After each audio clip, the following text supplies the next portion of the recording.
Hello, Sports Recap fam. I'm here to talk about some college football, specifically the ACC. If Week 1 was any indication, the ACC is definitely a mixed bag this year. In this video specifically, I'm going to talk about three teams that really I was very impressed by this weekend, and three teams that are didn't really do a good job. They need some improvement. So let's look at teams that were very impressive this weekend. Florida State is not on this list, but Florida State was really good. I think UVA also did their thing. So there are more teams that did their thing than the teams I have on this list. But I'll start with these three. First one is Clemson. Clemson put on the ACC banner and they won against Auburn in Chick-fil-A Challenge. People didn't know what Clemson was going to do because Sammy Watkins was suspended for the first two games, and the offense looked. I'm not going to sit there and say they did just fine, but the offense certainly found ways to get over Sammy Watkins at least for this week, and surely they'll probably do it next week as well against Ball State. Their running back Andre Ellington had 231 yards. He literally put the team on his back. Yeah, Clemson got 26 points. They held Auburn to 19. Remember this Clemson defense, who let 70 last time we saw them. Only allowed 19 to Auburn.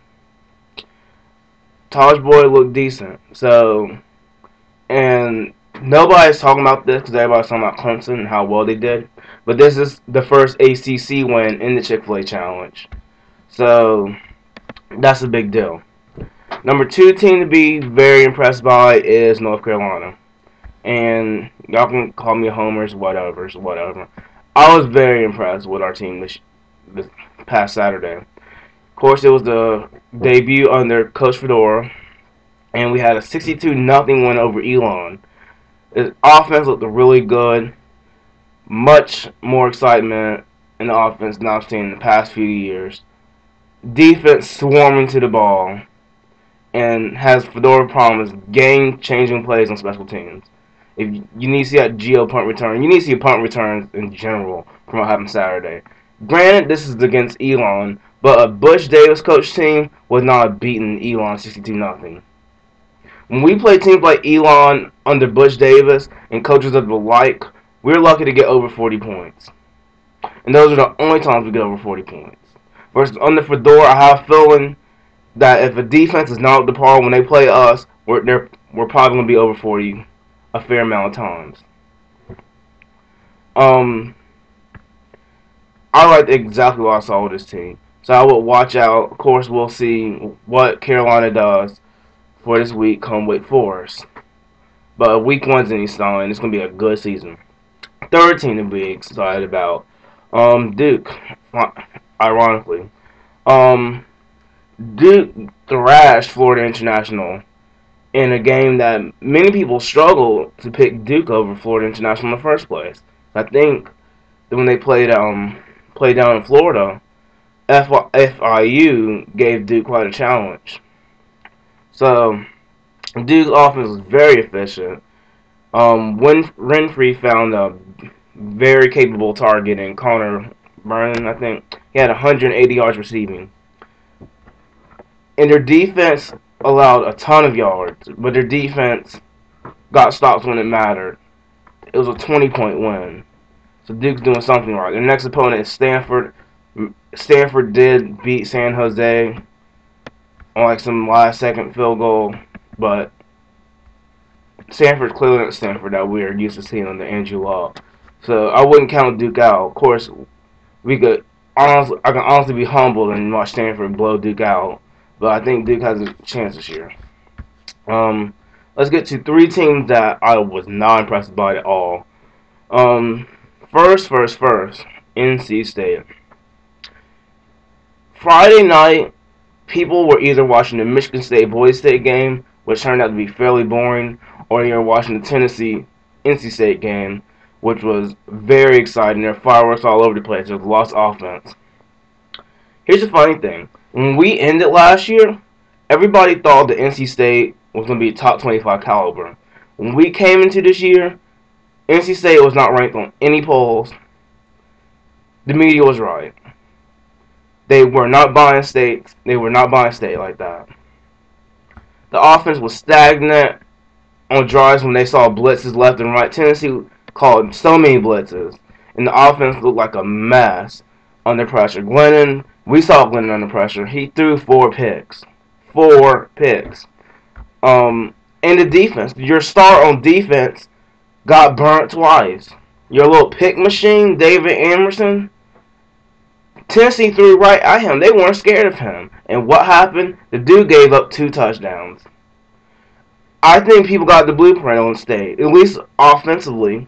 You're going to don't be afraid to throw at Emerson. When Emerson get his picks, it's usually because he's trying to cover somebody else. But when he's getting out his zone and his zone becomes wide open, you need to be throwing at him because you're gonna burn him. So I'm just saying, State look like a mess. And people say what you want, State can easily be 0-2 after they go to UConn this weekend. Next team, Wake Forest. Wake Forest beat Liberty this past weekend, 20-17. I have no idea what to think of Wake Forest. They have the major pieces back on offense. They have their running back, who's done a lot. Their quarterback, who was incredibly efficient, especially for the first part of last year.